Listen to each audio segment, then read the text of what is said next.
This is reporter and filmmaker Kevin McMahon. It's my impression that most of the population feels that it's being propagandized, and they turn more and more towards using media as strictly a source of entertainment. You know, it's a postman idea about it doesn't really matter what they say because they say it so stupidly that you know, people are just consuming it for a laugh. And I wonder if now that doesn't become more of a problem really than propaganda. I mean, despite the really impressive evidence that you amass, I don't think most people would be convinced by a couple of sentences saying we're propagandized. And so, yeah, I wonder if entertainment isn't really the greater problem now. Yeah, I think what you said is very important. What I've been talking about gives a kind of a skewed picture. I maybe should have emphasized more, but remember, I'm talking about the elite media.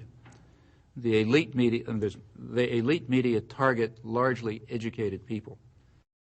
They target the political class, the more or less politically active class, a pretty small percentage of the population, the articulate elite intellectuals. And that's the kind of propaganda I've been talking about, and that's only a small part of the system.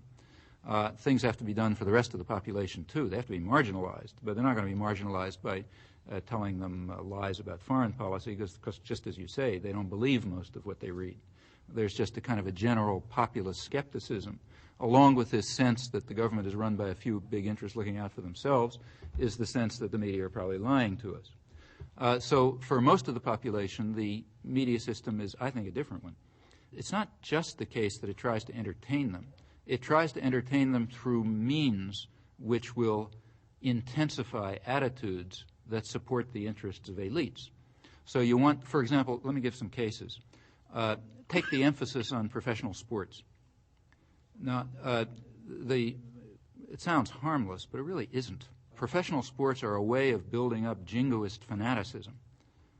You're supposed to cheer for your own team. Just to mention something from personal experience, I remember very well myself when I was, I guess, a high school student, sudden revelation, when I asked myself, why am I cheering for my high school football team? I don't know anybody on it. If I met anybody on it, we'd probably hate each other. Why do I care whether they win or if some guy a couple blocks away wins? Well, and then you could say the same thing about, the baseball team or whatever else it is.